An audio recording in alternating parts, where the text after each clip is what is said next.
How's it going, everybody? This is the Nitty Gritty. My name is Chad. With me, as usual, is Leonard. This is a show about wrestling, and every now and then we review events, and that's what we're doing this time. We're not doing a rebook. We are just reviewing this event, and we'll see what each of us thought about it.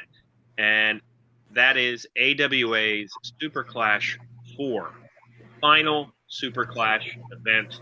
We're going to be talking about it today. It is available on YouTube. And it should be mentioned that we did a rebook of SuperClash III, which led us to say, hey, we wonder what SuperClash IV is like since SuperClash III was so bad. Yeah, and we talked about SuperClash 3 not being very good, and meanwhile AWA was like, hold my beer. Yeah. So let's go over some of the facts of the event here. SuperClash 4 was held by the American Wrestling Association April 8th, 1990, St. Paul, Minnesota, at the St. Paul Civic Center. They had an attendance of about 2,000, and it was the fourth and final major supercard event from AWA, and it was kind of the end of an era, as AWA was really not drawing a lot of crowds at this point. They had a very sharp decline from their glory days, and we'll get to the end of AWA.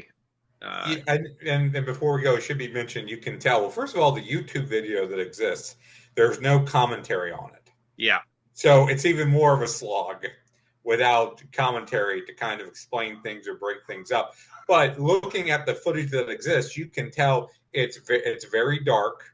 It's a static camera pretty much. You can tell there's not a lot of people in the crowd. The funniest thing to me was you can hear people talk. Yeah. From the audience. There's one point where somebody is clearly talking about some station across town, and I believe someone tells Colonel De Beers to eat shit. Yeah, well, they're talking about how it seemed to be that conversation was basically that AWA had no place to televise this. Yeah, because we talked about SuperClash 3 being their only pay-per-view, so this was not the way I thought is maybe they chopped it up and aired it on their ESPN show, which I believe they still had, but I don't know if that's true. I mean, if they did, I would love to see the one that had commentary, if their commentary exists. So yeah, I mean, this was like they kept showing crowd shots and like how empty the arena really was, which was really sad to see. I will give a shout out to former 411 Mania colleague of ours, Arnold Furious, who on his own website reviewed this event, and I skimmed through his review, which was very funny, and I will probably be echoing a lot of his sentiments. I will have to check that out. I'm sure, as you said, it was very well written and very funny going on. Yeah. So let's go over the matches. I'm just going to read through the matches, and you know what? We'll do the first three matches here, and then we'll talk about those. We'll do it that way. Okay.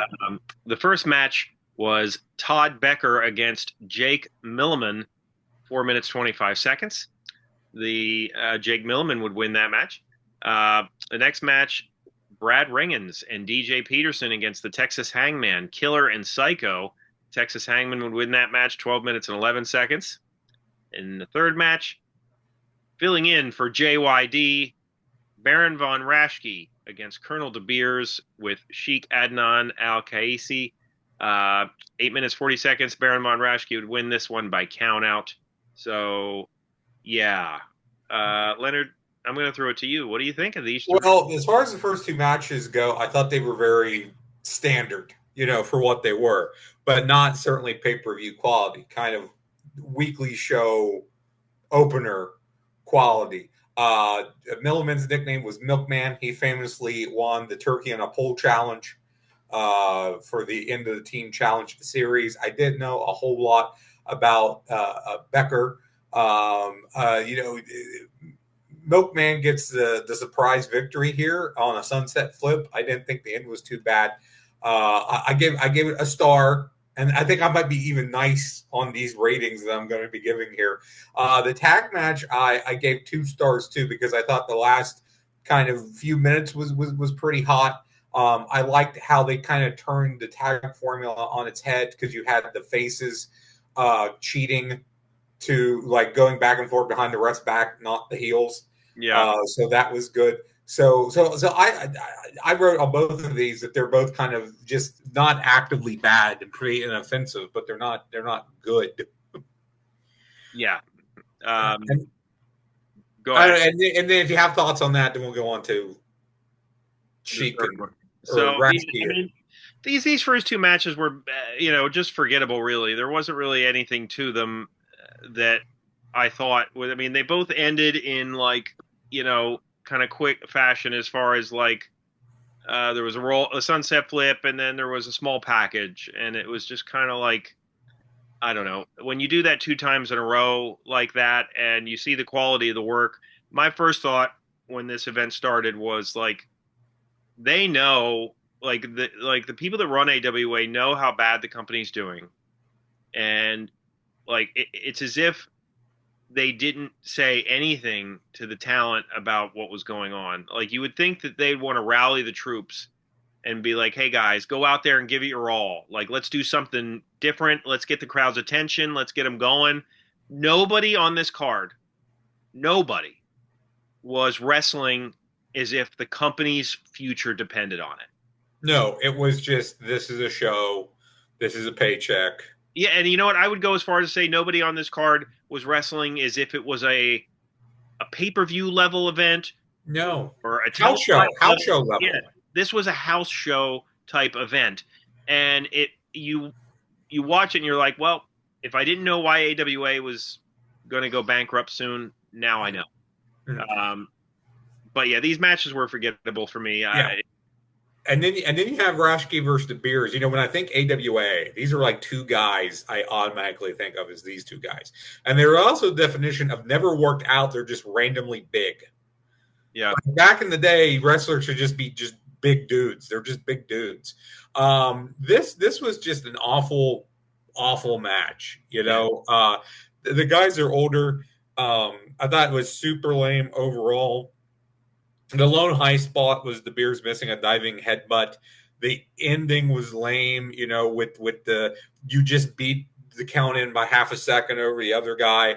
That is just, bad booking 101. We're going to get another bad book later on that we're going to talk about, or a bad finish we're going to talk about. I originally wrote half a star, but I think I'll just go to dud. I'm pretty sure that's what Arnold Furious gave this one. Yeah.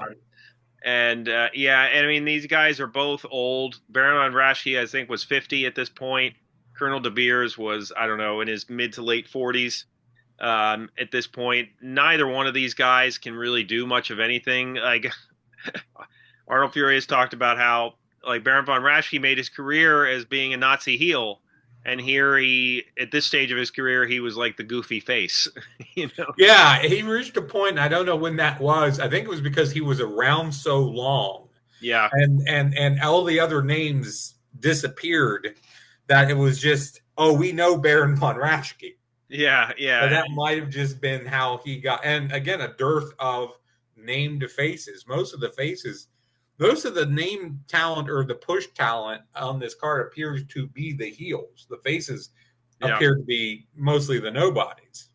Yeah. And hence the coming match where we have Tommy Jammer against Tully Blanchard. Well, yeah. So one last thought about. Yeah, one last thought here is that De Beers, picks up the or was it Baron von Raschke? I believe Raschke won by, yes, he just beats Colonel back in for the ring for the count out. Yeah, somebody picks up the briefcase, and De Beers, I think, fiddles with it for forever. Adnan Al-Casey was managing De Beers here, and the Colonel or Raschke tried to do a claw, and he used the case to block the claw, which I thought was horrible. And then later, De Beers tries to open the briefcase before he hits, Raschke with it, so that all the stuff flies out, and like it's just everything about this match was clumsily handled. The count out victory was like one of the worst count out victories I've ever seen.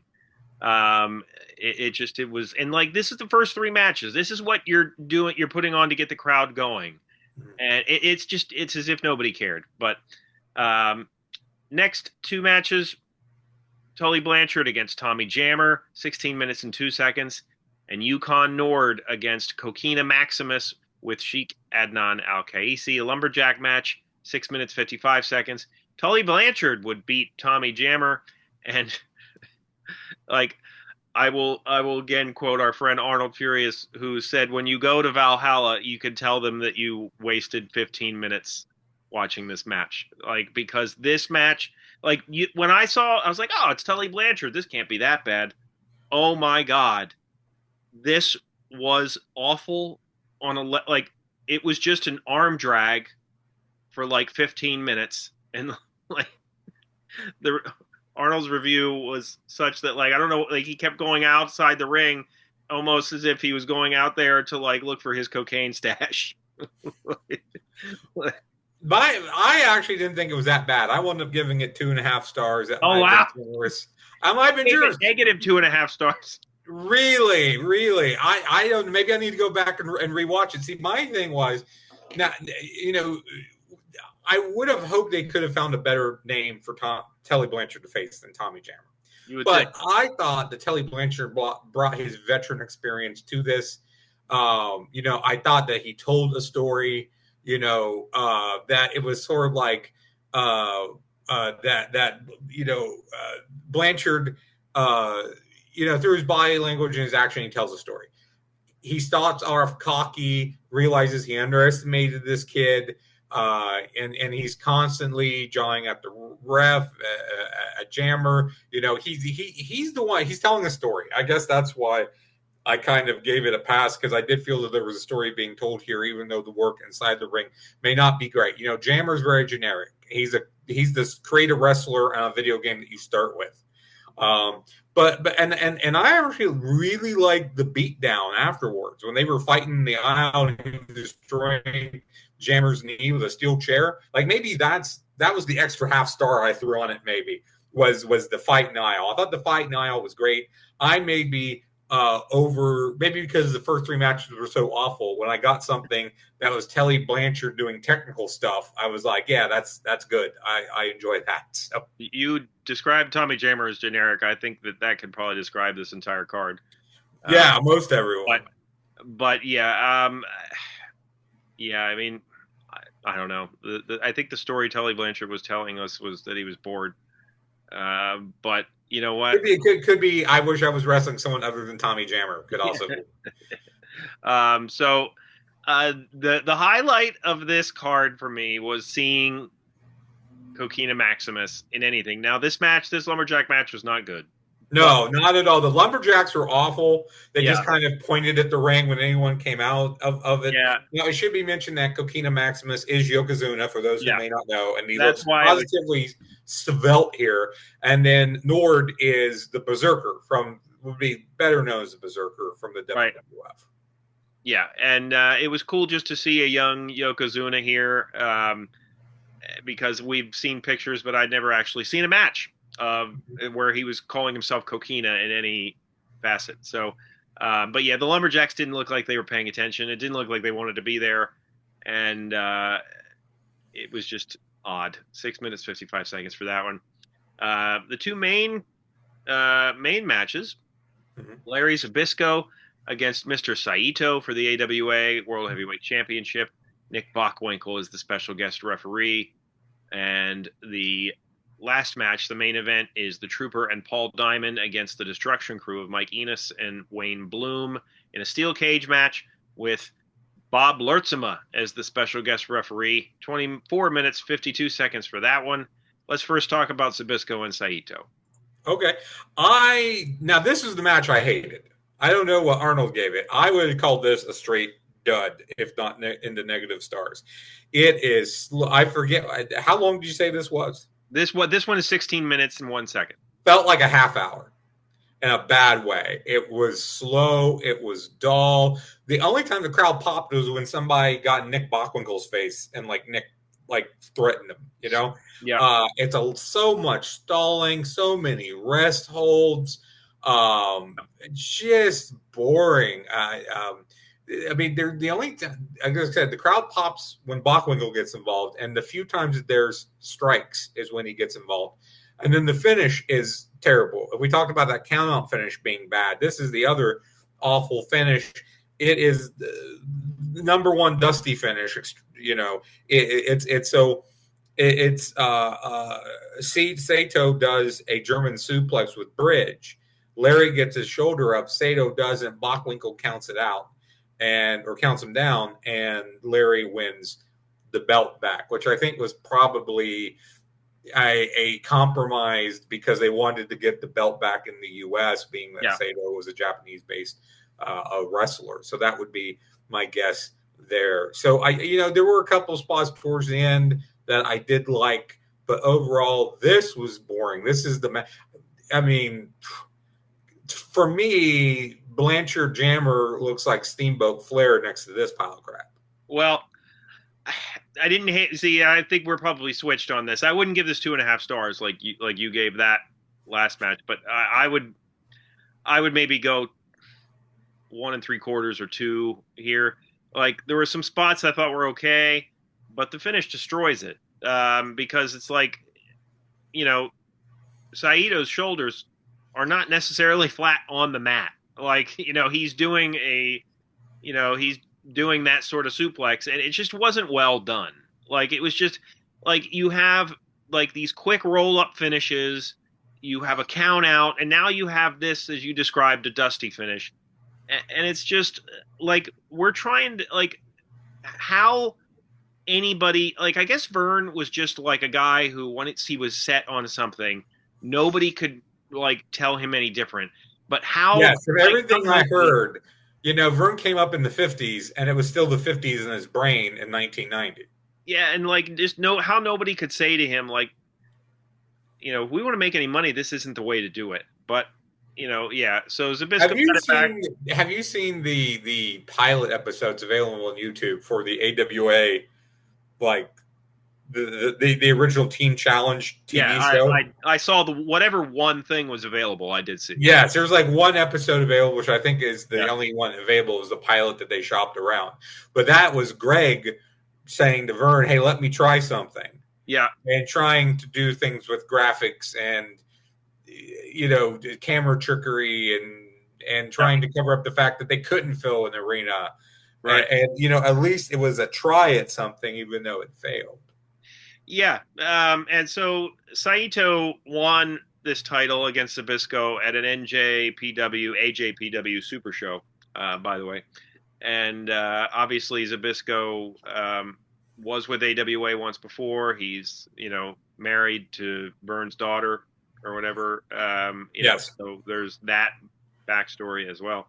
Yes. And I always heard that, Larry worked with Triple H when he was in WCW and told him that if you ever get to a company and the daughter's about your age, you marry her and you hang on to it. Well, I love to ask Triple H if that happened. Yeah, he would probably not admit to it. Larry probably would say, "Oh yeah, I told him that." The steel cage match is long.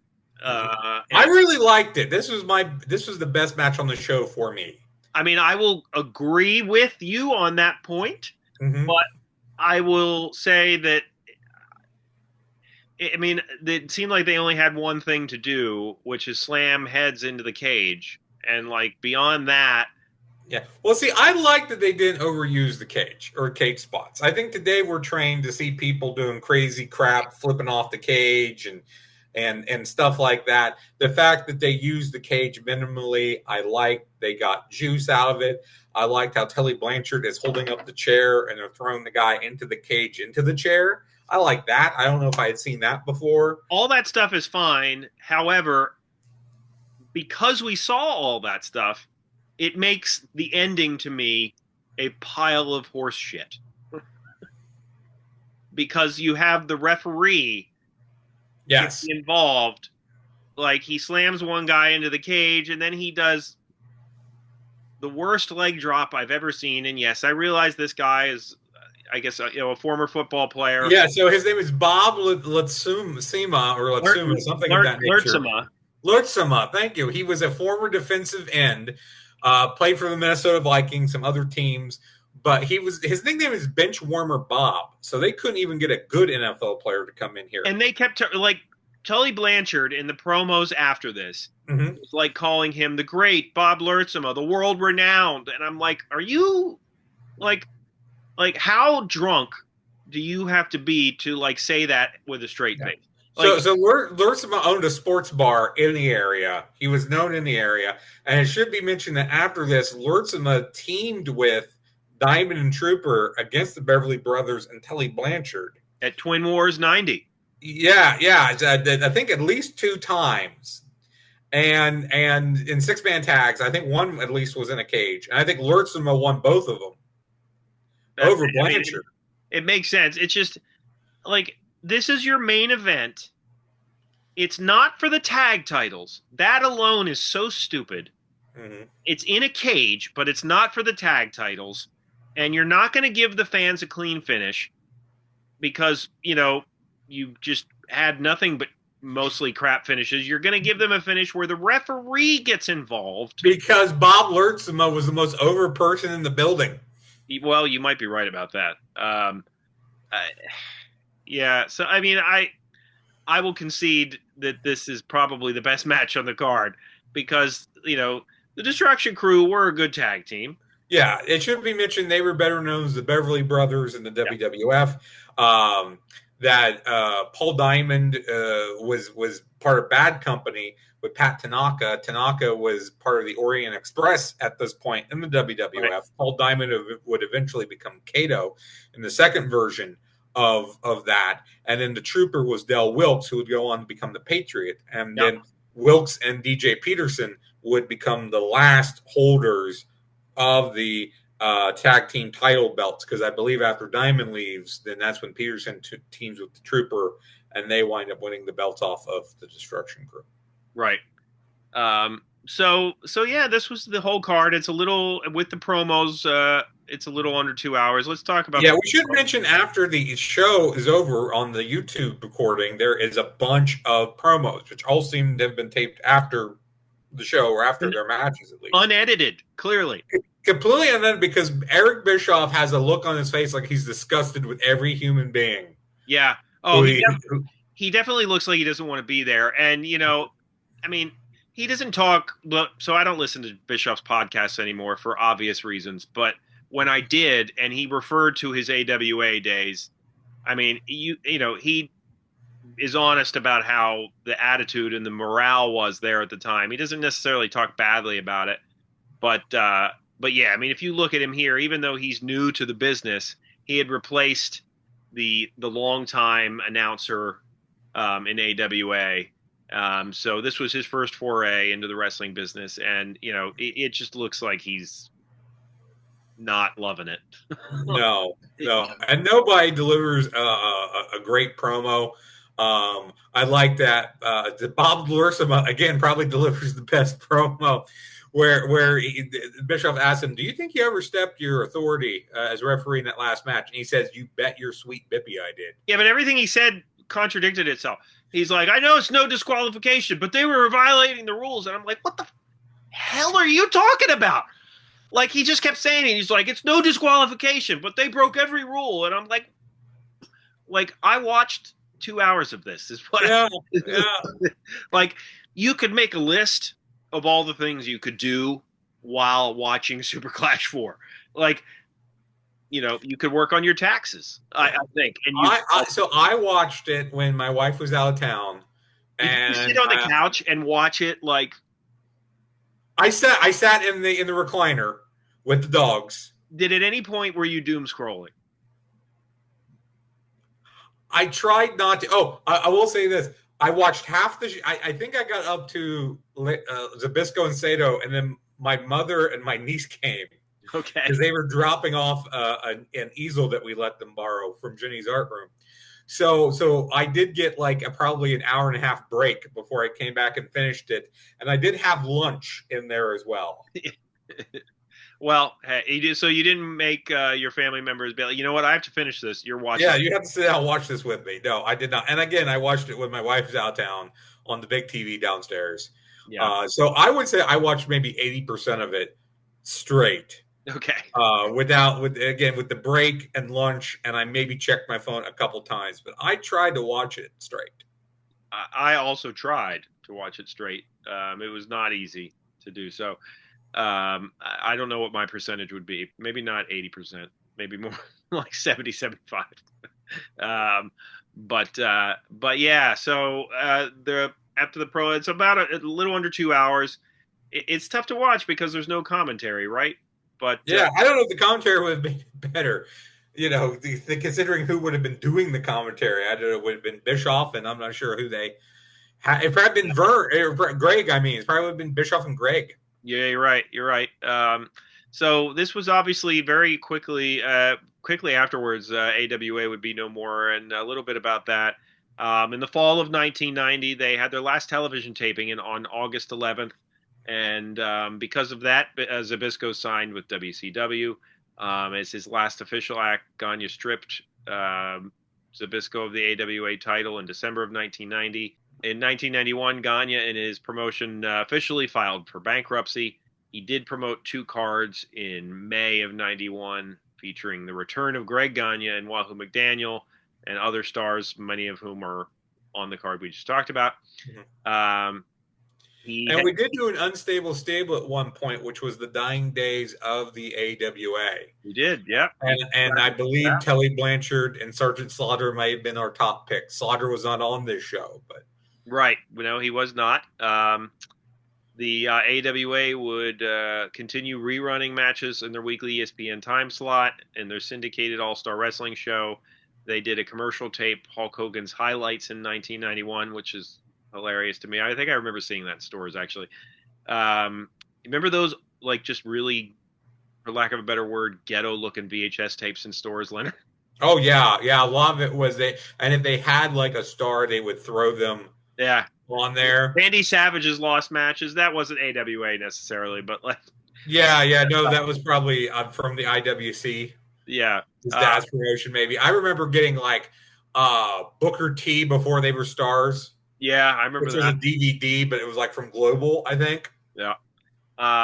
So, let's see. They tried some reunion events in 94 and in 95 after a 4-year absence. In 2003, WWE would purchase the assets of the AWA from the Gagnes with its programming and archives added to the company's library. And there is a documentary, The Spectacular Legacy of AWA, that came out in 2006. Which I did have. I think I sold most of my wrestling DVDs, but I did have that at one point and watched it. I watched that as well. Oh, the Mid-South and the World Class ones. I love those. And it should be mentioned too that Vern was inducted into the WWE Hall of Fame. And if you go and you look, it seems to be that Vince McMahon would go and be like, "Hey, I have a lot of respect for you, whether it's Vern or Kevin Von Erich or whoever, and what you did for wrestling. And I want to put you in our Hall of Fame, and we'll fly you out for WrestleMania. We'll put you up, and we'll buy you dinner. And I know you could use some money. So how about, you just got those tapes sitting in a box, right? Like, you haven't got to do anything. Let me give you some money. Let me help you out." Like, knowing that monopolizing all of the footage that he could find was a brilliant move, whether it was to make those DVD sets and then to have originally the WWE service and now to have that stuff available on streaming services, which I don't know what's available where now since everything's chopped up. Yeah, it's really a crazy roller coaster ride. Like, I mean, it was a great move to buy all that footage and then have the WWE Network. What a great way to just have all that for a wrestling fan. And now it's just like, it's who knows where stuff is. I really don't. We've talked about it ad nauseum. When we moved, we got rid of a lot of our streaming services to save some money, including Peacock, which I knew had most of the archival stuff at one point. And I know I told you we had access to ESPN through our Disney Hulu bundle, but like there's only so much that I can see or I can get, and you know Right. you have to upgrade, and so I don't know, and I really don't care because to be honest with you, I'll just go to YouTube and find like the most random old crap Yeah, and I can find and just watch that. you mentioned Peacock. I said to my wife last week, I was like, just so you're aware, we're keeping Peacock only because you watch The Office. That was why Ginny watched The Office. I watched wrestling, old wrestling. She watched The Office. That's the only reasons we had Peacock. Yeah. And we would watch SNL the next morning, but you know, we got to the point where we kind of watched it to say we watched it. Right. Yeah. Well, yeah, that's a whole, yeah, we'll do that. That's a different conversation. A different podcast. That's dailies to downloads. But yeah, you know, so I told her, I was like, just so you know, that's why we're keeping it. If you want to still keep it, it's because of you watching this, because I don't watch anything on Peacock anymore. Even the movies that they put on there now, like it's not really enough for me to keep it.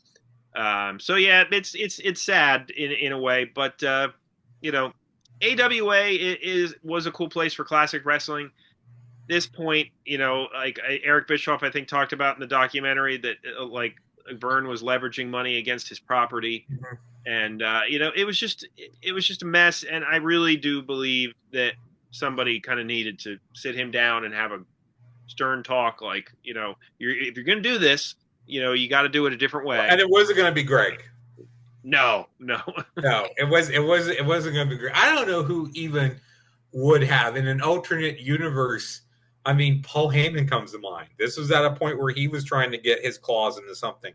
You know, right. Him and Eddie Gilbert, we talked about when we did a Continental episode. Yeah.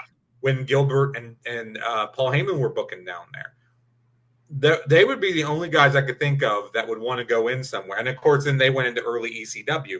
Yeah. Not too long after this. Yeah. So those are the only guys I could think of that would want to go into AWA and try to do something. Yeah. But, you know, Vern would not have let them. But think of a world where the AWA turns into ECW. I was trying to think of an extreme AWA name. God, what a weird alternate universe that would be.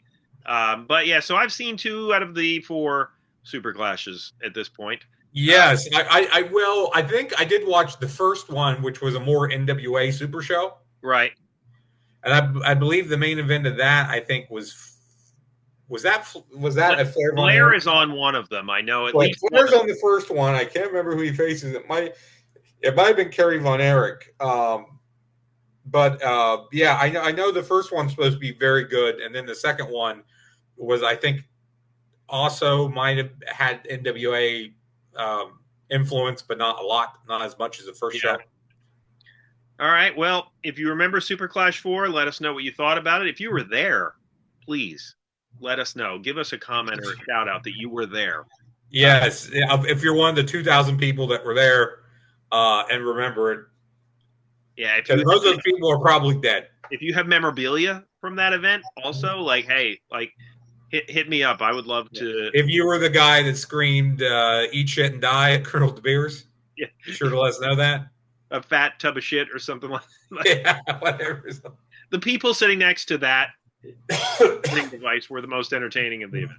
Yes. So, yeah, let us know what you thought. Check out our other videos as well. We're available where you ever listen to podcasts. For Leonard, my name is Chad.